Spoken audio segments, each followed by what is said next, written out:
为了明天重要的约会，你早早上床睡了美容觉，睡了整整8个小时，心想隔天起床一定要轰动武林，惊动万教。结果早上一照镜子，哇，眼皮肿到变成单眼皮，还有2圈深到不行的黑眼圈。为什么美容觉会失灵？蔡依林不是说9点半睡觉就会变得超漂亮吗？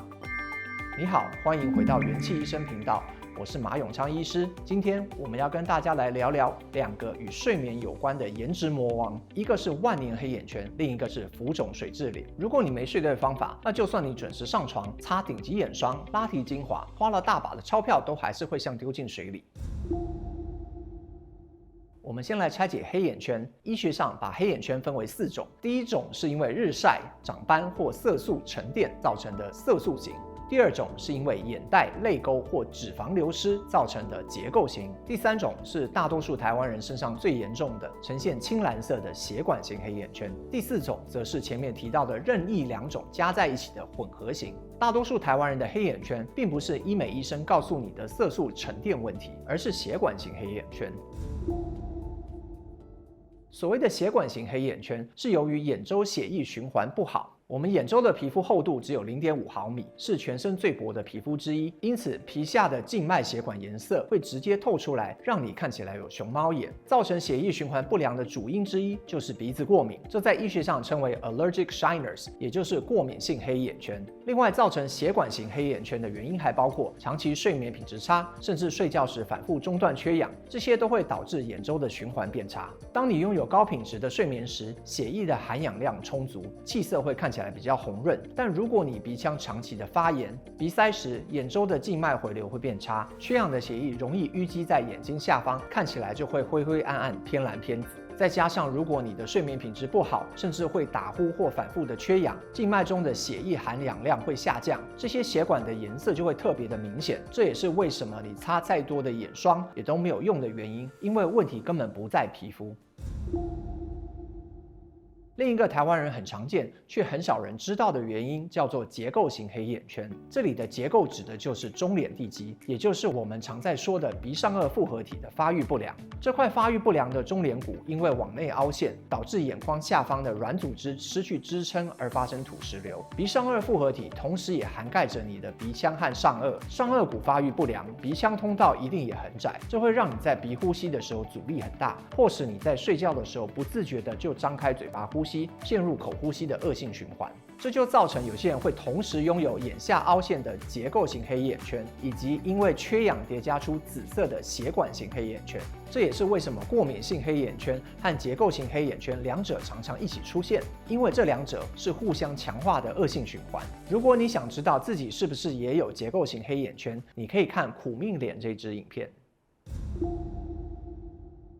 讲完黑眼圈，我们再来聊聊第2个大魔王，也就是常见的水肿脸。很多人发现自己早上脸肿，第一个反应就是完蛋，我昨天一定是睡前水喝太多了，于是开始拼命的喝黑咖啡，狂推脸，甚至干脆晚上都不喝水。结果没想到隔天起床反而肿得更厉害。我们先来看看你是哪一种水肿。如果你是早上起床时会出现的脸肿、眼皮肿，但是到了下午就会慢慢消退，而且你会有睡不好、打呼、鼻塞或从小鼻子过敏的人，那你很有可能就是属于晨间脸肿型。这类型的人常常和夜间的睡眠片段化以及呼吸中止症所造成的体液失调有关。很多人都以为只要睡满8小时，而且半夜没有醒来，就代表睡得很好。但真正决定睡眠品质的不是睡多久，而是你的睡眠结构是否完整。睡眠不是一个静止的状态，而是每90到120分钟的一个循环，依序经过浅层的睡眠、深层睡眠到快速动眼期。你一整个晚上大约会循环4到6次，其中深层的睡眠约占了15%到25%，是你身体修复最重要的阶段。在这个阶段，生长激素会大量的分泌，修复肌肉、组织，同时也是大脑清除废物最活跃的时间。快速动眼期约占了20%到25%的时间，它们是负责整合记忆和调节情绪的阶段。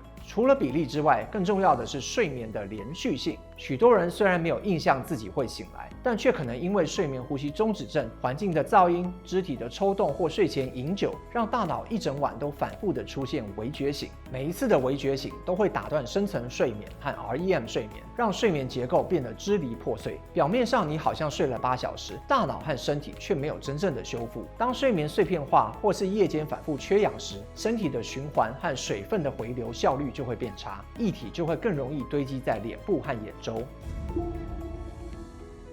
如果你是那种早上脸很正常，到了下午脚却开始变浮肿，袜子勒痕变很深，而且平常久坐久站，缺乏运动，那么你很有可能是属于下午腿肿型。这通常和下肢静脉的压力增加有关。当久坐久站时，血液容易滞留在腿部，微血管中的水分会慢慢渗透到组织间，再加上下肢的肌肉活动不足，淋巴的回流变慢，水分就容易堆积在小腿和脚踝。这类型的人，重点通常不是少喝水，而是增加下肢肌肉帮浦和循环回流。你可以做抬腿操来改善。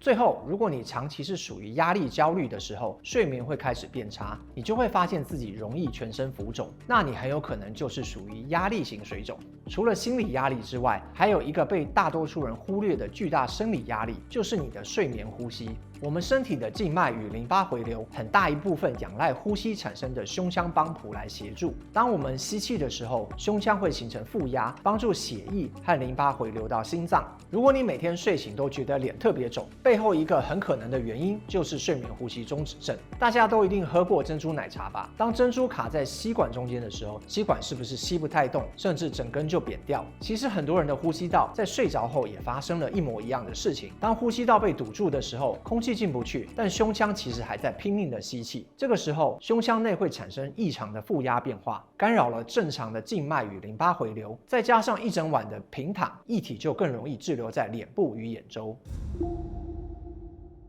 想要睡好美容觉，记得要做到以下3个步骤。第一，固定起床时间，让身体清楚什么时候该启动代谢，什么时候该排水。就算假日的时候，也尽量别赖床超过1小时。第二，睡前2小时要开启低刺激模式，先放下会让大脑亢奋的短影音和蓝光吧，试着把灯光调暗，减少刺激，让身体慢慢的切换到副交感神经主导的放松状态，睡眠品质变好，身体的循环和水分代谢才有机会更稳定。第三，也是最关键的一步，如果发现早上睡醒时经常觉得口干舌燥，或者是伴侣抱怨你的打呼很大声，这时候千万不要拖延，赶紧去预约睡眠检测。最后，如果你发现自己不只是水肿，还会鼻子过敏、口呼吸、黑眼圈深到不行，这表示你的鼻上颚发育太差。这时或许可以考虑上颚扩弓，透过结构的调整，把狭窄的鼻腔与塌陷的上颚地基一起撑开。骨性扩弓不仅能把堵住的呼吸道彻底打通，改善缺氧与睡眠呼吸中止症，还能顺便给中脸提供更好的骨骼支撑，从根本改善你的结构型与血管型黑眼圈。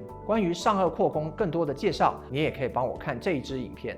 如果你觉得今天的内容颠覆了你的观念，或者你的身边刚好就有那种容易水肿、黑眼圈深到不行的朋友，请收藏并将这个资讯分享给他们。好了，今天的节目就进行到这里，请有兴趣的朋友按下订阅并开启小铃铛。我是马永昌医师，愿你用呼吸和睡眠找回自我疗愈的原力。我们下支影片见，拜拜。